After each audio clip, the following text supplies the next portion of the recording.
then Mannheim to Harlem with a crash at the top of the entrance ramp from Harlem. We're looking at 33 minutes, 390 to downtown. Mount Stevenson, 34 minutes, 355 to Lakeshore Drive. The Ryan, 20 minutes from 95th to downtown. In the city of Chicago, today is the resumption of enforcement for street sweeping parking restrictions. That's traffic. I'm Jim Talamonte on AM 560 The Answer. Chicago's Morning Answer continues next. Your official Chicagoland weather forecast. From the 1 Hour Heating and Air Conditioning Weather Center, partly sunny today, hot and humid. A shower or thunderstorm could pop up this afternoon with a high near 90. 77 at O'Hare, 72 Lakefront. Your next news update is at 8. Chicago's Morning Answer with Dan and Amy continues next on AM 560, The Answer. This hourly segment is brought to you by Real Estate Revealed with Randy Barcella, Sunday mornings starting at 8.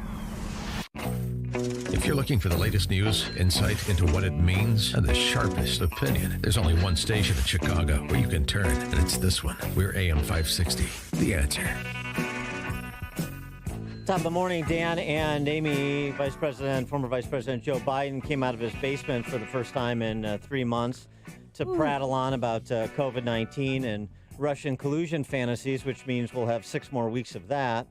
And here's what he said about COVID-19 and the president's failure to lead and all the usual pablum. For weeks, we've been seeing the warning signs. Numbers don't lie. Infection rates are now going up in more states than they're going down. More than 125,000 people in the United States have lost their lives. And those numbers and new infections continue to grow at an alarming rate. And once again, is confronting the simple fact that we won't be able to solve the economic crisis without a rigorous public health approach. They're not separable. Despite the administration's propaganda that their response should be a cause for celebration, despite President Trump's request that we should slow down testing because he thinks it makes him look bad, the COVID-19 is still here, and the daily threat to American health and prosperity is continuing. Yeah, you got to have the specter of the threat so that you can engender fear and use that fear to do what? Insinuate, from Biden's perspective, a reimposition of lockdowns. Listen. What happened? Now it's almost July, and it seems like our wartime president has surrendered, waved the white flag, and left the battlefield. Today we're facing a serious threat, and we have to meet it. We have to meet it as one country. But the president gives no direction, and he pits us against one another. We can't continue like this, half recovering and half getting worse. We can't continue half wearing masks and half rejecting science.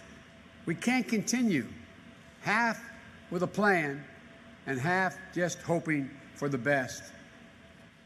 You know, we won't defeat this virus with a piecemeal approach, lifting restrictions prematurely, increasing the volatility of the crisis, raising the likelihood of needing to reimpose restrictions. You know, until our science catches up to reality, until we have better treatment for those who become infected and ultimately are safe, proven, widely available vaccines, we have to continue to do all we can as the people and the government to keep our fellow Americans safe and healthy.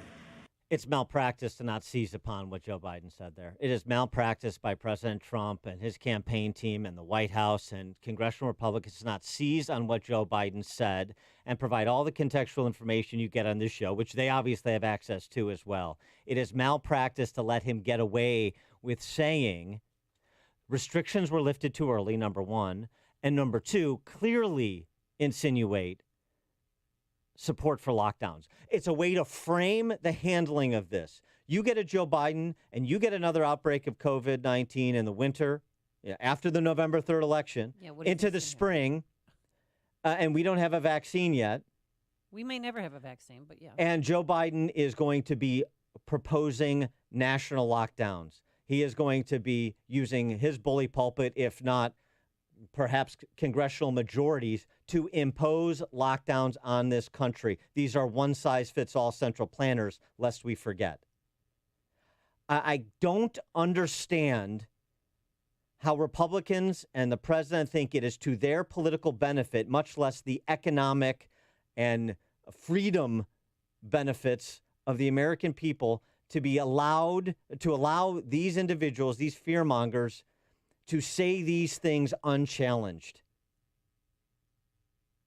For more on this, we're pleased to be joined by Steve Moore, economist, Wall Street Journal columnist, author of Trumponomics. Steve, thanks for joining us. Hey, Dan, I think you may even be angrier than I am about that ridiculous statement by Joe Biden. And I want to say one thing right off the bat.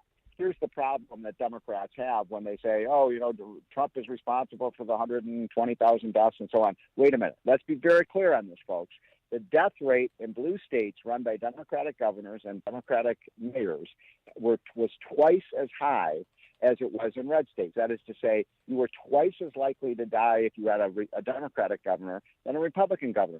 That's point number one. Number two, lockdowns had no effect on the death rates. The states actually that had the strictest lockdown policies had virtually the highest death rates. It's not 100% correlation, but very high in the opposite direction of what Biden just said. And finally, I wonder when he said, we can't have half the country wearing masks and the other not wearing masks. Does that mean he's going to mandate? Yes, that's what it means. That's what it means. Even if they're in Idaho, they have to wear a mask? Yes, that's what it means.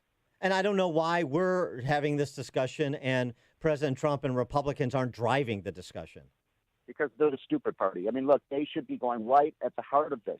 We know why people died, folks. We know with certainty why over half the people died. Because of incompetence of people like Pritzker and Cuomo and Murphy in New Jersey and others who do not keep nursing homes safe. Over half of the deaths were nursing homes because of idiotic policies, and I would say almost criminally neglectful policies by these governors. By the way, it's amazing. Cuomo, where almost half of the deaths in the entire country are in New York, he's running around the country right now saying, we did it right in New York. Wow. Texas didn't do it right. Texas has 1/20th of the deaths. I mean, it's like everything's upside down. The number of people who died in Texas is 1/20th the number of people who died in New York. And it's a huge state, 2,500 deaths in Texas. And I'm sorry for each life lost, but it's as if the mainstream media is celebrating every time the caseload goes up in Florida and Arizona. Like, aha, we got you, Republicans. And I can't stand it anymore. But here's the problem. I can't stand that either. Yeah, but wait, Steve, here's the problem, because let's hold everybody accountable here, because the incentives are the same for Republican and Democrat politicians, and some are better at resisting those moral hazards than others. When Greg Abbott pauses the reopening, Ducey pauses the reopening or reinstitutes lockdown policies, restaurants and so forth, it doesn't help. It doesn't help. Their political incentives are to do it as well. The deaths and hospitalizations say there's no reason to do it, but it provides political cover for the demagogues and the fearmongers, and you reignite the tulip frenzy, the hot Dutch tulip frenzy all over again. That's what they're doing.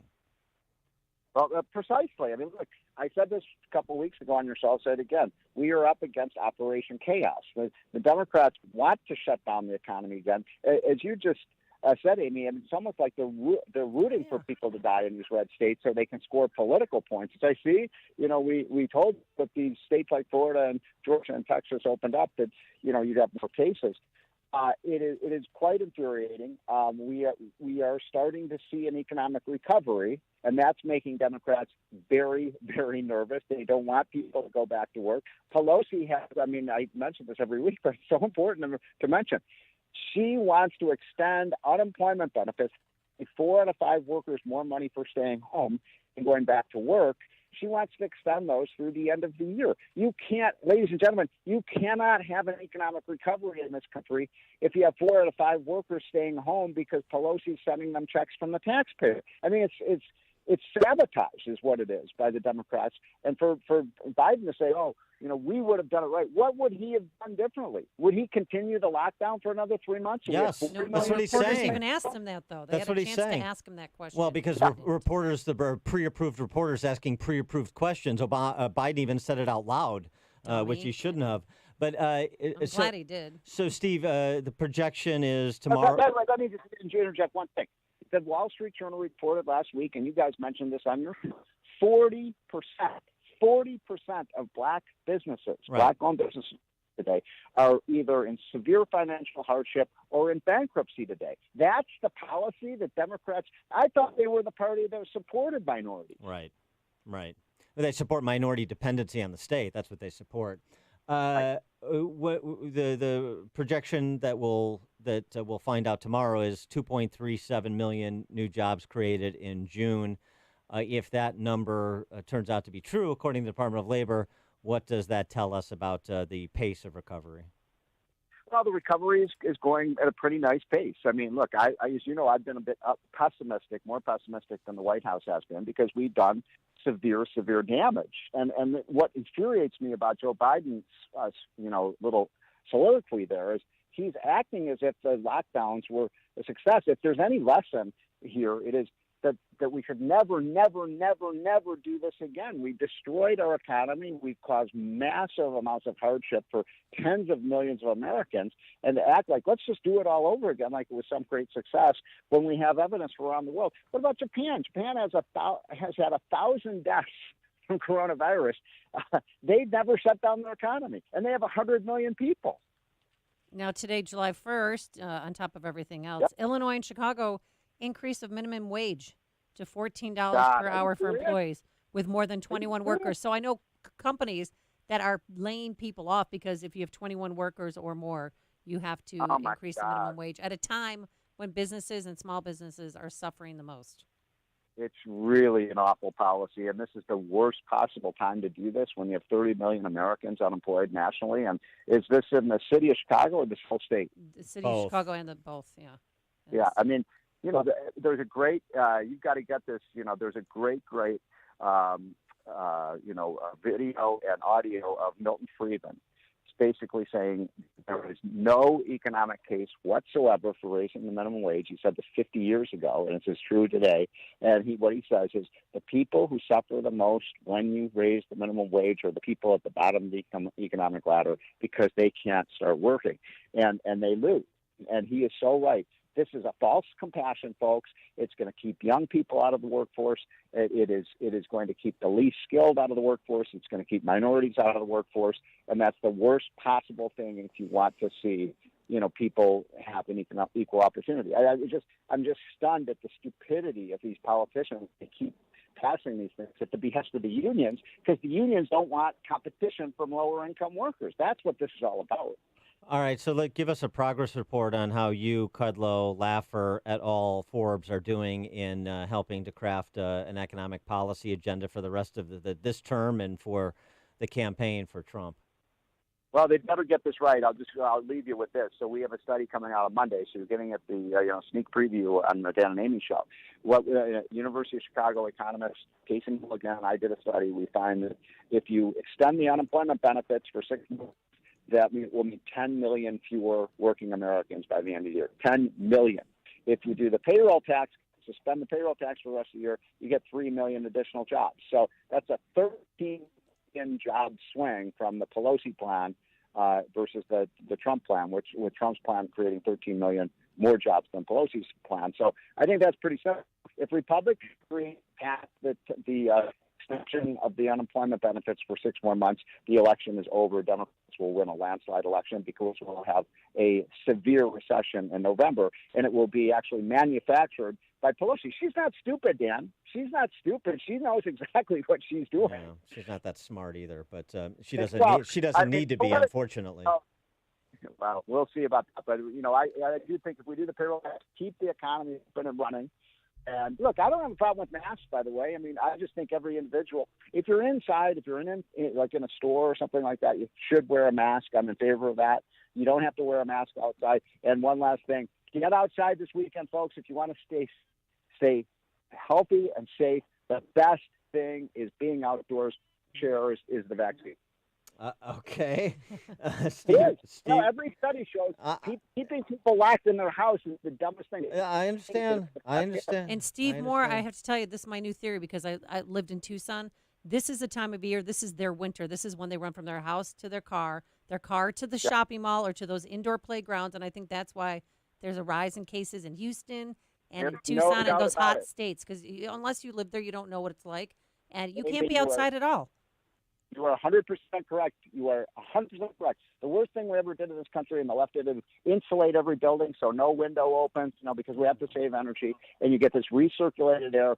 That's how you get coronavirus. Steve Moore, Amen, economist, Wall Street Journal columnist, Trumponomics author. Steve, thanks for joining us. Okay, guys, have a great 4th of July. And, the left one is called Dependence Day. We call it Independence Day. Yeah, it could be our last one, so let's enjoy it. All right. See ya. Goodbye, friend. And he joined us on our turnkey.pro answer line. It's news, opinion, insight. This is Chicago's Morning Answer on AM 560. The Answer. Folks, when shopping for a home mortgage, how much is great service, low closing costs, and competitive interest rates worth to you? At Townstone Financial, it's priceless. Hi, Barry Sterner, founder of Townstone Financial. Let's hear about the Townstone experience from one of our customers. This is John. I did my second home purchase with Townstone Financial. Just working with Barry and his team, they made everything easy. They took care of everything. Townstone was a great company to work with, and I couldn't be happier with how it turned out. Townstone's going to give the better rate by far. They found the best rates.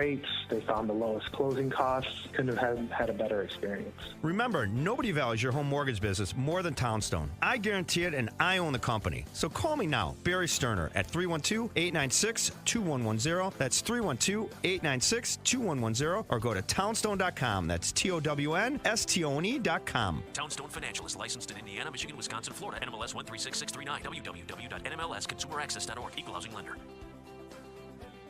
Message and data rates may apply. Individual results vary. Exclusions apply. Contacts and glasses are such a hassle. I'd love to finally get LASIK, but... I'll stop you right there. If you want LASIK, the LASIK Vision Institute has taken away all the obstacles. Isn't LASIK expensive? Not at the LASIK